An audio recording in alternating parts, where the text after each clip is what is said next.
সোমবার ৩রা জুন তপ্ত দুপুর চট্টগ্রাম মেডিকেল কলেজ হাসপাতালের মর্গে পড়েছিল রিনা আক্তার চন্দনা নামে ৩৯ বছরের এক নারীর নিথর দেহ। মমতাময়ী এ মায়ের দেহ দেখলে শিউরে উঠবেন যে কেউ। দেহের বিভিন্ন স্থানে ছিল শুধু কোপের দাগ। সুরতহাল প্রতিবেদন তৈরির সময় পুলিশ গুনে দেখেছে ৪৬টি আঘাত রয়েছে ভুক্তভোগী নারীর দেহে। ঘাতক আর কেউ নন, নারীছেড়া একমাত্র সন্তান মোহাম্মদ ওমর ফারুক। তার বয়স ২৩। বটি দিয়ে ক্ষতবিক্ষত করেছেন মাকে। যেই সন্তান ১০ মাসে মায়ের পেটে ভর করে দুনিয়ায় এসেছিলেন, শত যাতনাশয় কোলে পিঠে বড় করেছেন তাকে। আর্থিক অনটনের মধ্যেও চেষ্টা করেছেন সন্তানকে শিক্ষার আলোয় আলোকিত করতে, কিন্তু পারেননি। কলেজে পড়ার সময় ওমর হয়ে পড়েন মাদকাসক্ত। নেশার টাকা জোগাড় করতে শেষমেশ খুন করেন মাকে। মর্মান্তিক এই ঘটনা ঘটেছে চট্টগ্রাম নগরের পাহাড়তলী থানা এলাকায়। এ থানার ভেলুয়ার দিঘির উত্তরপাড়ে একটি ভাড়া ঘরে থাকেন রিনা আক্তাররা।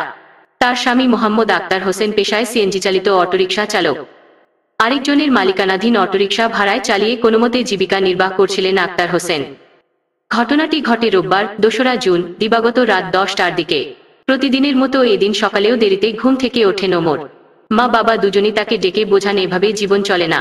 তাকে মাদক ছাড়তে অনুরোধ করেন তারা, কিন্তু কে শুনে কার কথা। উল্টো রেগে ঘর থেকে বের হয়ে যান ওমর। জীবিকার সন্ধানে আক্তার হোসেনও বেরিয়ে পড়েন সিএনজি নিয়ে।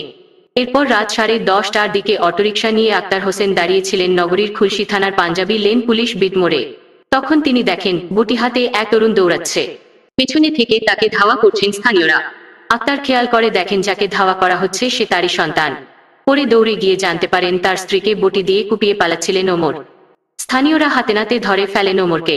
ততক্ষণে ঘরে পড়ে থাকে রিনা আক্তারের ক্ষতবিক্ষত দেহ নিথর হয়ে যায়। পরে পুলিশ এসে ওমরকে গ্রেপ্তার করে নিয়ে যায়। একই সঙ্গে পুলিশ রিনা আক্তারের মরদেহ উদ্ধার করে চট্টগ্রাম মেডিকেল কলেজ হাসপাতালে পাঠায়।